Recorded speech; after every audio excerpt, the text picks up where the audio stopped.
अस्सलाम वालेकुम नाज़रीन, आप सबका बहुत बहुत इस्तकबाल है मेरे चैनल में। तो जैसे कि यूजी का पेपर होने वाला है और अब बहुत कम दिन रह गए हैं, तो आखिर के ये इस हफ्ते में क्या रिवाइज़ किया जाए उसके ऊपर मैं बात करने जा रही हूँ। जैसा कि अभी 2020, 2021, 22 और 2018 के जो पेपर देखे गए हैं, 2019 से पेपर देखे गए हैं, उसके हिसाब से ये अंदाज़ा होता है कि पेपर में काफ़ी हद तक जो पूछा जाता है और जो हमें तैयारी करनी है वो क्या क्या होनी चाहिए। तो सबसे पहले हमें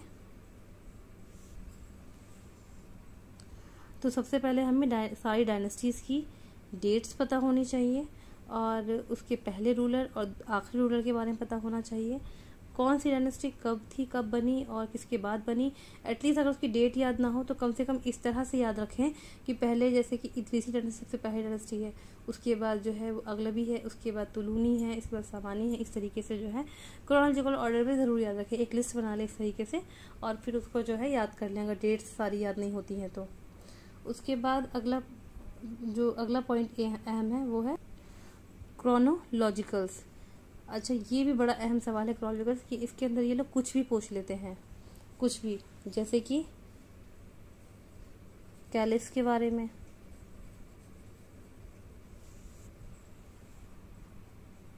बुक्स के ऊपर कि कौन सी बुक्स अपनी डेट्स के हिसाब से, पब्लिश होने के हिसाब से कैसे लिखी गई है। तो अगर हमें इनके ऑथर के बारे में पता होगा तभी हम इन बुक्स के जो है क्रोनोलॉजिकल ऑर्डर्स बना पाएंगे। राइटर्स के बारे में, जो अहम राइटर्स हैं उनके बारे में हमें ज़रूर पढ़ना है। थिंकर्स, इनके ऊपर जो है क्रोनोलॉजिकल ऑर्डर्स जो हैं वो बहुत ज़्यादा आते हैं कि कौन इनका ज़माना क्या है, क्रोनोलॉजिकल ऑर्डर कैसे है। कभी तो कैलिफ की डेट जो है वो वफ़ात के हिसाब से आ जाती है, कई बुक की पब्लिश होने के हिसाब से आ जाती है, कभी राइटर्स की क्रोनोलॉजिकल ऑर्डर्स आ जाती है, कभी थिंकर्स की आ जाती है। तो ये हमें एटलीस्ट हमें इनका ज़माना पता होना चाहिए। और अगर डेट्स याद ना रखें तो इनके मतलब ये किसके बाद कौन सी है और किसका ज़माना किसके बाद आया ये ज़रूर याद रखें। उसके बाद नेक्स्ट ऑप्शन है, जो मतलब नेक्स्ट टॉपिक है, वो है डेट्स। डेट्स के ऊपर भी मैंने देखा है कि बहुत ज़्यादा क्वेश्चंस आए हैं कि इनमें से किसकी ये वाली डायनेस्टी जो है वो कब से कब तक रही है। या ऐसे भी आया हुआ है कि उनकी इस्टेब्लिशमेंट की डेट तो सही है लेकिन अबॉलिश की या डिक्लाइन की जो डेट है वो सही नहीं है, उसको हमें पहचानना है।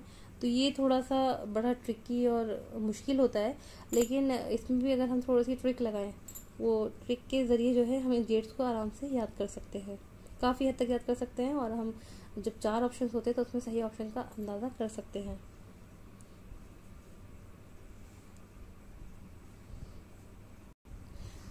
अगला टॉपिक जो चौथा आता है, 6 इमाम सा सियाह सित्ता। इसके बारे में भी काफ़ी देखा गया कि जो इसके इमाम हैं, यानी कि जो सियाह सित्ता के जो इमाम हैं, इनकी या तो डेट ऑफ पैदाइश पूछी गई है या तारीख़ वफ़ात पूछी गई है, वो भी हिजरी में, यानी ईस्वी में नहीं, हिजरी में पूछी गई है। तो इनकी वफ़ात या इनकी जो पैदाइश, तारीख़ पैदाइश है, उसको देखना होगा और उनको दोनों तरीक़ों से देखना होगा, यानी कमरी तारीख़ के हिसाब से भी और शमसी तारीख़ के हिसाब से भी देखना होगा, क्योंकि कई दफ़ा पेपर में पूछा गया है। प्लस ये कि ये कहाँ पैदा हुए और इनका इंतकाल कहाँ हुआ, ये ज़रूर देखना है। उसके बाद नेक्स्ट टॉपिक आता है कैपिटल्स। एटलीस्ट सारी डायनेस्टी की हमें कैपिटल पता होनी चाहिए कि इसकी कौन कौन सी कैपिटल रही है। जैसे कि फातिमियों की काहिरा रही है 1972 के बाद से, और उससे पहले उनकी महदिया थी। इस तरीके से ने कम कैपिटल्स पता होनी चाहिए। कैपिटल्स के ऊपर भी ज़रूर क्वेश्चन आता है। उसके बाद नेक्स्ट जो इम्पॉर्टेंट टॉपिक है वो है modern Turkey and Ottoman empire. तो अभी कुछ सालों से ये देखा जा रहा है कि मॉडर्न टर्की के बारे में और ऑटोमन एम्पायर के बारे में, वहाँ की सूफिज़्म के बारे में बहुत मतलब एक आध क्वेश्चन, 2 क्वेश्चन, 3 क्वेश्चन ज़रूर आ रहे हैं। ऑटोमन एम्पायर हालांकि अपने आप में बहुत बड़ी एम्पायर है, उसके बावजूद भी उसके जो सुल्तान है उनका क्रोनोलॉजिकल ऑर्डर ज़रूर आ रहा है। ये उनके सुल्तान के बारे में, ये कि उनमें से कौन सा जो है वो उस्मानी सुल्तान है, इसके बारे में ज़रूर आ रहा है।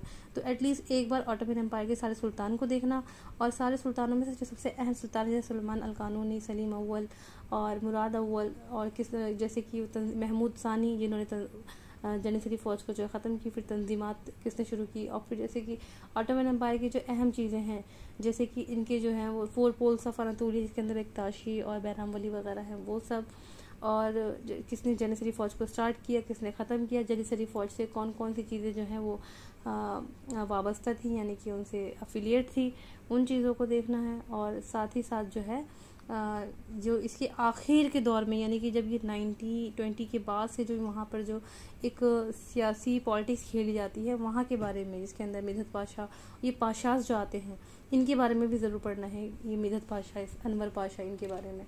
तो ये सारी चीज़ें बड़ी अहम है, इनसे मैंने 3 साल में देखा है कि सवाल ज़रूर आया है। हमारे सिलेबस में एक टॉपिक नया ऐड हुआ है मॉडर्न थिंकर्स के नाम से, जिसके अंदर फजलुर रहमान और 2 और शख्सियत हैं उनके बारे में। तो इनके ऊपर भी सवाल, एक न एक सवाल ज़रूर होता है।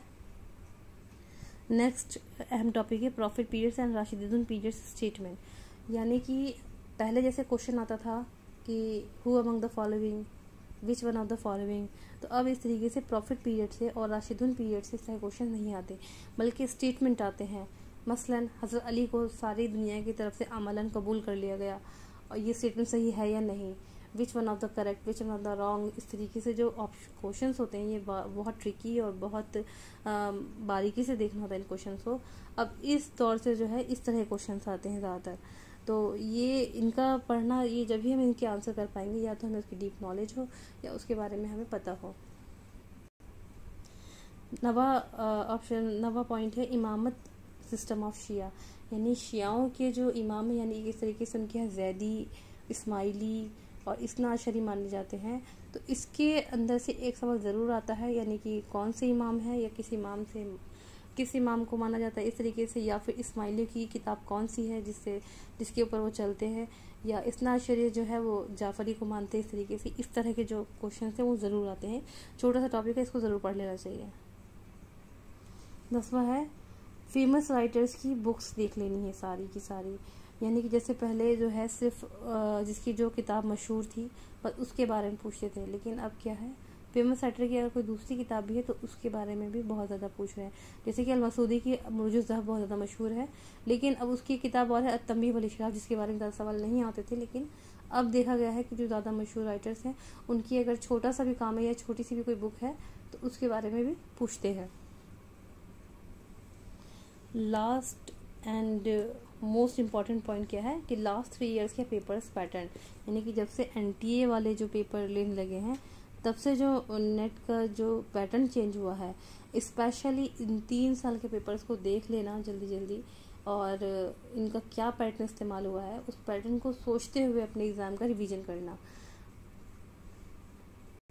ये मैंने कुछ पॉइंट्स बनाए थे जिनकी अब तैयारी करनी है या रिवीजन करना है इनका। और कुछ जितने भी जैसे मॉडर्न ईरान है, मॉडर्न टर्की है, इनसे क्वेश्चंस अब ये ज़्यादा रखते हैं पेपर के अंदर, तो इन सबको देख लेना। और अगर कोई मेरा पॉइंट छूट गया है तो आप कमेंट ज़रूर करें, कमेंट में मुझे ज़रूर बताएं। और इसके अलावा अगर किसी टॉपिक के ऊपर कोई वजाहत चाहिए तो उसके ऊपर भी कमेंट ज़रूर करें। अल्लाह हाफिज़।